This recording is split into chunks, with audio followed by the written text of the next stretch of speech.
Parking on campus can be a nightmare. One SJSU student is trying to make that a little bit easier. I'm Nayeli Lopez, and I have that story coming up on Update News.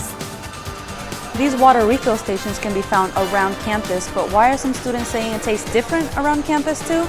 I'll tell you why. I'm Kelsey Valle. I'll have more on that story coming up. The migrant caravan is happening 1,000 miles away, but how is it affecting students? I'll have the story coming right up. From the School of Journalism and Mass Communications at San Jose State University, your source for what's happening with a fresh perspective on today's issues. You're watching Update News. Welcome to Update News. I'm Kelsey Valle. And I'm Mauricio LaPlante. More names are being added to the list of clergy members accused of sexual abuse of children in the Bay Area. 2 new lists came out just this past week. Elizabeth Rodriguez tells us more. The Diocese of San Jose this week identified credible allegations of sexual child abuse against 15 priests in the past 4 decades. More than 10 parishes are involved, including 5 wounds, St. Joseph, and St. Patrick's. Despite reaching out to several Catholic churches in San Jose, none were available for comment. Also this week, a law firm representing alleged victims identified more than 200 priests as child molesters in the Diocese of Oakland, San Francisco, and San Jose. San Jose Bishop Patrick McGrath released a statement saying, "The sexual abuse of children and young people is an appalling crime and a sin. When these perpetrators are members of the clergy, there are not only psychological wounds, but spiritual wounds." Some students don't believe the allegations can be true. In my opinion, I don't think all of it's true, because people have their own different stories and everything. But for someone that is accused, we don't have the right justice system to bring them to justice. San Jose State University has a Catholic ministry. The Newman Center provides students the opportunity for prayer, worship, and cultural activities. Careful who you trust too, because it's a lot of trust that goes on with it, because you're supposed to go to church and have to trust people. The law firm representing the diocese released a statement saying, "It's heartbreaking to see the list of so many who have betrayed and abused innocent children." In San Jose, Elizabeth Rodriguez, Update News. CNN Chief White House Correspondent Jim Acosta is the recipient of the 2018 Hearst Award. SJSU presents this honor to a professional journalist every year, and the ceremony was held last night. Acosta came to campus yesterday and was interviewed by students at the Hammer Theater. Journalism students Elizabeth Rodriguez and Trevin Smith asked Acosta about his views on the truth. Acosta said despite people being effectively brainwashed, he still believes that people on the left, center, and right can agree on what the truth is. His visit comes a day after bombs were sent through mail to Democratic leaders and the CNN headquarters. Acosta told students that they are the new generation, and in a few years, they are going to be part of what he calls woke America. Kelsey, students on campus do have thoughts on our immigration laws. President Trump is threatening to send troops to our U.S.-Mexico border. He's responding to the largest known migrant caravan under the Trump administration. We cannot let people come into our country illegally. Just can't do it. Can't do it. You don't have borders, you don't have a country. President Trump wants people to immigrate only on a merit basis.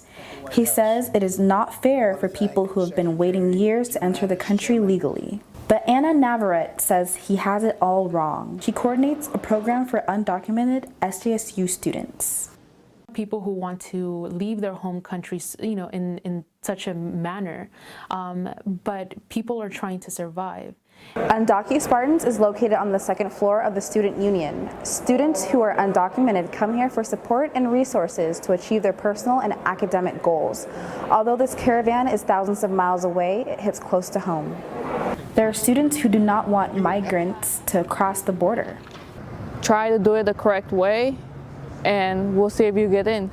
But the thing is, if they do it illegal, they're going to be met with military force. Public health major Cynthia Perez says some of her friends have family members in the caravan and are unsure if they will make it or not. It makes me sad, and it makes me want to do something about it, because my own parents went through the same thing. They crossed the border from Mexico trying to leave poverty and all the Undocu Spartan staff members are willing to give advice to those who need it. Live on campus, Lavetta Jackson, Update News. Thanks, Lavetta. Voters will be deciding on whether to authorize an $8.8 billion water bond to pay for water infrastructure improvements in the state. But while environmental ballot measures are typically straightforward in California, this one faces opposition from the Sierra Club and major newspaper. Critics decry the proposition as pay-to-play. The Sierra Club and others feel that it's much more important to have transparency, and the legislative process would provide an oversight body that would make sure the water money was not spent to subsidize big agriculture, was not spent to build dams. O'Malley is a member of the executive board of the Sierra Club. Proponents of the proposition say the funding will go to water projects that need it, while restoration and improvements are important. O'Malley says that conserving water is the most critical move to alleviate California's water problems. With celebrities such as Taylor Swift pushing fans to get out and vote, there has been an increase in young people registering for this year's election. Vote by mail has been growing in California, and in 2016, nearly 60% of ballots went through the post office. Voters also have the option of turning in their ballots at any polling precinct or any drop box. If they're concerned at all, they won't be able to make it to the polls. They have very busy work schedules, very busy school schedules. They should go ahead and register to vote by mail. They have until October 30th to request a mail ballot. Percival students have helped register more than 300 people on campus over the past few weeks, teaming up with Associated Students to compete in the ballot bowl. She recommends students visit sjsuvotes.org for information about what's on the ballot and where to vote. Many students rely on the water refill stations throughout campus, but some also avoid using them due to the variety of taste. Hydration is important, especially throughout the course of a busy school day. These filling stations can be found mostly in the newer campus buildings, such as Clark Hall and the Student Union. But some students say they don't like the taste nor the temperature of the water. I stay away from it as much as possible because it tastes terrible and always lukewarm, so I try to fill up from home. The Environmental Resource Center recently conducted a water taste test. The data from about 200 test subjects shows that room temperature tap water tastes the worst by far.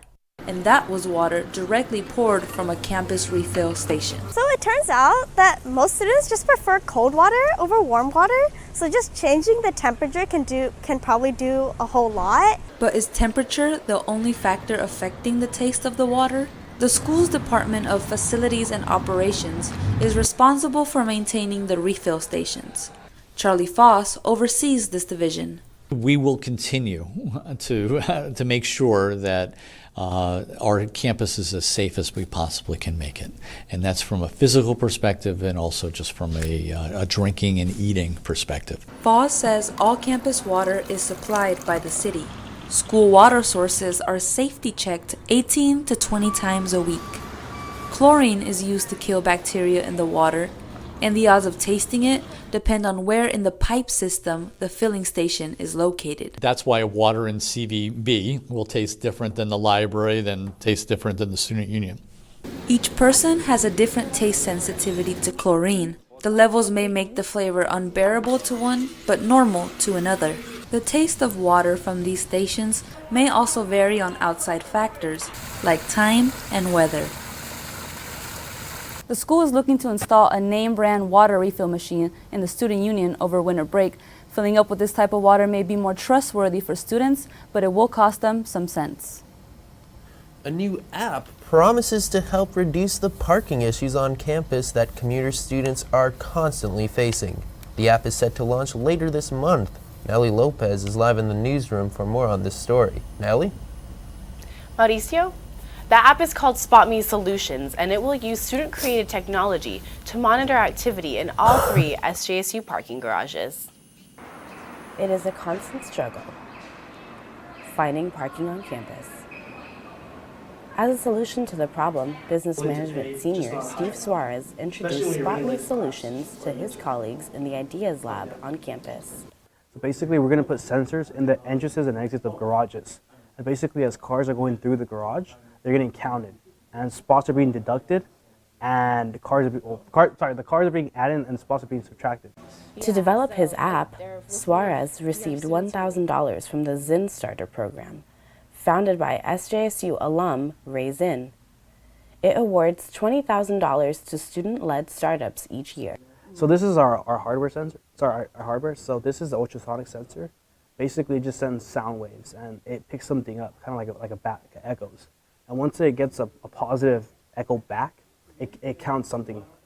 With the help of a team of 22 SJSU business and engineering students, the sensors were developed and placed for testing in the North Garage this week. Like the group that I work with, we're mostly software developers, and we work hand in hand, like to develop more features for the app as time goes on. Yeah. University administration is set to meet with Suarez and his team early next month to get this app up and running on SJSU's campus. About 11,000 SJSU students drive to campus, but there are only about 5,000 spots in the 3 parking garages. There's simply not enough space, but with SpotMe Solutions, students can figure out where and when is the best place to park their cars. Live in the newsroom, Niley Lopez, Update News. San Jose State engineering students are partnering with community leaders to solve problems. Students involved with the school's EPICS program presented their progress Wednesday evening. Jonas Elam shows us more. Students are working with community organizations to solve human, community, and environmental issues. This program is called EPICS. Engineering students may use the program as a more challenging alternative to the required senior project. EPICS is a much more human-centered design, structured class that really lets us give back to our community instead of just working on a kind of willy-nilly project. At the showcase Wednesday, students showed the community the progress they've made.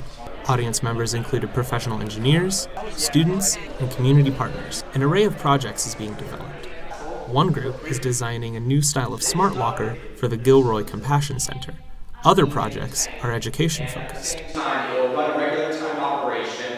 Our project is an aquaponics at the Tech Museum, where we are actually building an educational exhibit in the Tech Museum's biodesign laboratory. 2 teams have drone-focused projects, one to give the city of San Jose an identifiable feature, and one to fight against pollution. We want to bring a structure to San Jose, and we are developing software to control multiple drones that could detach from the structure. After the students discussed their projects, audience members were able to talk to the groups individually to learn more and provide feedback. EPICS is a year-long program, so the teams will take the feedback that they receive from the community this evening to complete their projects by the end of the spring semester. On campus, Jonas Elam, Update News. The American Foundation for Suicide Prevention organized a 3-mile walk in downtown San Jose on Sunday. Close to 1,000 people participated in the South Bay Out of the Darkness walk. The route took walkers on a 3-mile loop to the middle of downtown and back to the Arena Green. According to organizer James Purvis, the walk passed its fundraising goal. And today we're up to about $850, and we're going to be well over $100,000 by the end of the day. I've been emotional about it all morning. Yeah, I've been seeing the lines. I know. Put a lot of hard work into this, and here we are. Yeah. The walkers either registered online or in person at the walk starting point. Tents were set up at the site, providing people with information about the variety of issues related to suicide and the resources available. As walkers crossed the bridge at the journey's end, volunteers blew bubbles to celebrate the joys of life. A nursing professor spoke about her research into postpartum depression on Wednesday. According to Dr. Deepika Goyal, Asian American mothers are statistically underreporting and seeking treatment for mental health issues. Dr. Goyal's lecture inside of the library included a large number of students and faculty who are part of the nursing department. Well, a lot of work has now changed into non-pharmacologic treatment for postpartum depression because of the Asian cultures. They're more likely to use complementary therapy versus pharmacologic. So I'm looking at an intervention that helps the baby sleep. The event is part of the University Scholar Series, which is organized by the Office of the Provost. The next Scholar Series event will be on November 14th. Students with disabilities are receiving an array of services here on campus. The Disability Awareness Fair Tuesday showcased the support. Kaylee Lawler has more on the story. Tents covered the Tommy Smith and John Carlos Lawn Tuesday for SJSU's second annual Disability Awareness Fair. The goal of the fair was to start the conversation for students living with a disability or knowing someone who has one. showing them the services here on campus. A lot of students, we have students volunteers, but students also with disabilities, just speaking on behalf of what it's like living with it, but we give them full reign. They can say whatever they want about their own disability. 1 in 4 U.S. adults has a disability that impacts major life activities, according to the Center for Disease Control. Representatives here included the Accessible Education Center, or AEC, Deaf and Hard of Hearing Services Program, the Center for Accessible Technology. They brought equipment and literature to show students what is offered. To let people know that individuals with disabilities, it doesn't define who they are. They're still that student first, who just has to maybe learn in a little different manner. And this is what that fair is teaching. It's part of that awareness. Moroto says there have been times when students have not been diagnosed until college, have come in seeking assistance. The AEC provides services to students such as an equipment loaning program, test and note-taking accommodations.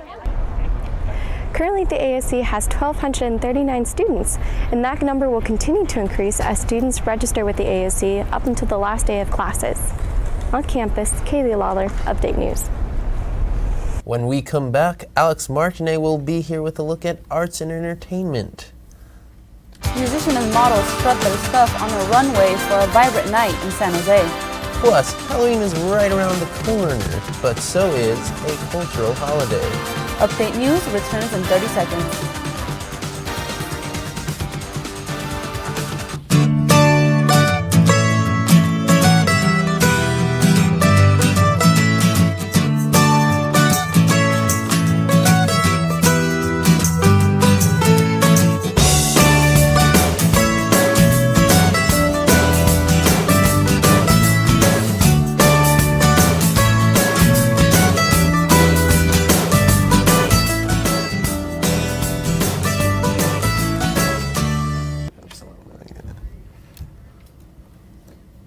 And now we have Alex Martinet with A&E.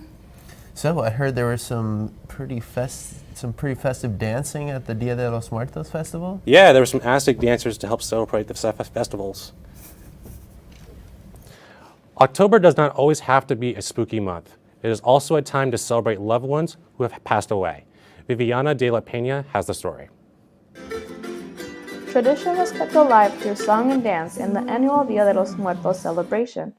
What started as a small group of 40 people in the east side of San Jose has now led to hundreds of people and families attending. It was 21 years ago when the event first started. To expand the understanding and the honoring of our ancestors, not to just the Mexica or the celebration in Mexico, but to include many other cultures who have the same tradition. Dia de los Muertos was celebrated on campus Sunday with the community of San Jose. Aztec dancers led the procession from City View Plaza to the Martin Luther King Library. They incorporated incense, a copal, to begin the celebration and the honoring of ancestors. They're holding incense called copal, and so what they have on the bottom is carbon, and it's used as a base to burn the copal, and it's more for like good energy, you know, to kind of cleanse where they are. Many participants of the celebration painted their faces with the traditional sugar skulls. As Dia de los Muertos approaches, the Martin Luther King Library has set up an exhibit of altars where students can go and place photos and letters dedicated to loved ones who have passed. Food, drinks, candles, and flowers are also placed on the altars as offerings to honor the memory of the deceased. On campus, Viviana de la Peña, Update News. There's a fashion runway in downtown San Jose, but recently it was used by grungy guitarists alongside strutting models. Rock bands and a hip-hop artist also performed on the catwalk, while other artists showcased their work. Jose Francisco Gavea has more on the story. Inside the reflective building of the Glass House event venue diverged multiple art forms while the energy of San Jose residents rose. People danced and celebrated the music performed on the main floor of the building, and in the back room, people shared more intimate space to gaze at photography and uniquely designed art. And I paint on all recycled materials such as wood or metal or even recycled canvases. People enjoyed drinks as a hip-hop artist known as John Rigg, the Iceman, flowed and grooved to his feel-good sound. Once his hybrid pop and hip-hop performance ended, the room was filled with synthesized vibrations and the thudding bass. As the night went on, dance groups hyped the crowd and fashion models took the final stage with their stunning strides. Not only are people walking down the catwalk, but people are actually playing great music here, specifically a band named Imminent Waves from Eastside, San Jose. The only way and the only thing that people really understand is when you express the struggle, and people can hear that. Imminent Wave's spacey sound and melancholic melodies are influenced by a mixture of assorted genres, such as Mexican mariachi music and Vietnamese folk. The band consists of a lead singer named Jesus Ponce, who sings while playing the bass guitar, and Jeremy Michael Montaño, who plays the guitar and, in some instances, the keyboard. I played at different fashion shows before in the mariachi, but it's a lot different here. The environment's more like, it's about the music, you know. In San Jose, Jose Francisco Govea, Update News. A Pixar consultant who worked on the box office hit Coco spoke at a San Jose Community College on Tuesday. Marcela Davisa Aviles was the lead cultural consultant for the Oscar-winning movie. In celebration of Latina Heritage Month, she gave a presentation and Q&A to a packed crowd at the theater on the campus of San Jose Community College. In her presentation, she showed clips and talked about the important details that she and the people at Pixar included on Coco, like the choice of a particular song during the movie's climax. She's serenading him with La Llorona. Now, if you stop and think about La Llorona and its journey as a folktale, some might say that it is the quintessential sort of ghost story in Mexican culture. Aviles has established a long career as a trusted advisor for Hollywood studios looking to produce culturally authentic storytelling. Coco was released in last year and made more than $800 million. It won Best Animated Feature and Best Song in this year's Academy Awards. You won't usually find this author's book at a required reading list for kids, but he says that's part of the point. And the first step in getting children to read is letting them choose for themselves. Mauricio LaPlante has the story. Not all heroes wear a costume. Sometimes all they need is a pair of underpants. And Screaming for Underpants was only part of the event last Friday at the Santa Clara County Fairgrounds. Author Dave Pilkey promoted his upcoming work, Dogman: Brawl of the Wild. Would you all like to see something from the inside? And talked about his iconic creation, 2, 1. Captain Underpants. It's the story of a hypnotized principal turned into a tighty-whitey wearing superhero. He likes all the potty. And proof potty and poo jokes sell. I have 3 boys. This is the youngest one. They think that's the funniest thing ever. For Pilkey, it was a chance to continue allowing kids to read what they want. I really want kids to associate reading with fun. I think that's the key to becoming a literate person, and a lot of times kids feel like reading is a chore, so I try to make my books as fun and silly and playful as they can possibly be. Captain. It wasn't the first time Pilkey presented in San Jose, but this time he made a special payment for one part of the audience to see him speak. This time he wanted to come out and and work with us at Hickleby's, and said that he would be happy to bus in, pay for buses for up to 400 kids who normally would not be able to meet an author. And page by page, the story goes on. In San Jose, Mauricio LaPlante, Update News. Did you ever read Captain Underpants? You know, honestly, I did as a kid, but reading it now, it still makes me laugh all these years later. I gotta say, I was hooked more on Diary of a Wimpy Kid in elementary school. That was my favorite. I think the humor's universal in some cases, right? Yeah. When we come back, Luke Johnson is here with sports. The men's hockey team just lost its head coach. Can the team recover and make playoffs? Also, the women's soccer team are coming off a successful season, but can they prove themselves this year? Update News returns in a moment. And now Luke Johnson is here with the latest on sports. So Luke, how are we doing in terms of soccer or football, since we kind of have this Spanish theme going on today? Well, actually, our equipo de fútbol femenino is doing muy bien. All right, what does that mean? It means our women's soccer team is doing really good. Half of the Mountain West Conference will be on campus next week. Since the Spartans women's soccer team won the regular season conference title last year, SJSU gets to host the conference tournament this year.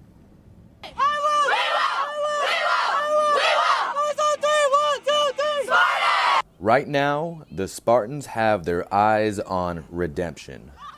They dominated the Mountain West last season with a 9-1-1 conference record. However, they were knocked out of the semifinal round of the conference tournament. It'd be so cool to win and then move on to the NCAA tournament, and just like prove that just because our season wasn't the best, that we're still the top of our conference. The top 2 seeds in the tournament receive first-round byes. The Spartans are now in a 3-way race for the number 2 seed with Wyoming and New Mexico. Head coach Lauren Hansen says earning that spot is crucial. It's a big win for sure to get the number 2 seed or it's one of the top 2 seeds because you play one less game, and everybody who knows soccer knows that playing 3 games in 5 days is really hard to do. Each team plays its final match of the regular season tonight, which will have a heavy impact on the order of the bracket. The tournament begins October 30th and will conclude November 3rd. However, unlike last season, the Spartans will have the luxury of home field advantage. This sounds weird, but like sleeping in our own beds plays a really big difference because other teams will have to go from like hotel to here, but like we have the comfort of our own bed, a good night's rest. Goalkeeper Paige Semino is the biggest star on the Spartans. Her 9 shutouts so far this season is a school record. Team captain Dario Franklin is another key player on the Spartans. She is the reigning Mountain West Defensive Player of the Year. Hansen says if they win the tournament, she would like to celebrate in the form of a mosh pit. It's been a rough season for San Jose State hockey. The 2017 Pacific Coast champions started the year 4-3, leaving the playoff season in doubt. But the team is making changes to try and turn things around. Alex Martinet has more on the story. SJSU's hockey assistant head coach Peter Connor will now lead the team for the rest of the season. This is after head coach Phil Hazelwood was fired on October 15th. Team members say Hazelwood hasn't coached the team for the past 2 weeks. I thought the boys really rallied together and really hung in there, played for each other, played for the guy to the left, to the right of us. SJSU hockey played a doubleheader against Arizona State on Sharks Ice on October 20th. In the first game, SJSU held the lead entering the third period, but could not seal the win in the final moments. In the next game, SJSU was in the same scenario leading after 2 periods, but the team learned from its mistakes and kept the lead. We played a full 60-minute game. We gave it our all, and then we finished off strong, so that's all you can ask for. In the second period, we kind of gave up. We let them score a few. They came back, but at the end of the day, we finished it off. San Jose State hockey won the second game 4-3 over Arizona State. Senior goaltender Edward Berlin made 30 saves. For sophomore defenseman Ryan Ellis, his presence in the net helped secure the win. He's constantly standing tall in the net, and he's constantly keeping the puck out for us, and he ends up being the MVP of the game almost every single game. The club currently hasn't announced when they're going to hire a new coach, but the players say they hope to finish the season strong in order to compete in the Pac-8 Championship in Lake Tahoe. In San Jose, Alex Martinet, Update News. We'll see if the new commander-in-chief of the Spartans can get the team back on track to another championship. Thanks, Luke. Looks pretty intense. Associated students held their annual haunted house this week, providing candies and scares to students. Students carved and decorated pumpkins while waiting for the house to open up. It was a bittersweet moment as the construction of the new science building is going to displace the AS house. Because the AS house is actually going to be moving the beginning of November, so this is going to be the last event that's going to be taking place in this house. Professional scarers came from Great America to help students improve their makeup, costumes, and scaring skills. So I have to say, those performers were creeping up faster on students faster than midterm. Well, they're from Great America, so they're pretty skilled in that aspect. Indeed. Indeed. And that does it for this week's edition of Update News. From all of us here, thanks for joining us, and we'll see you next week.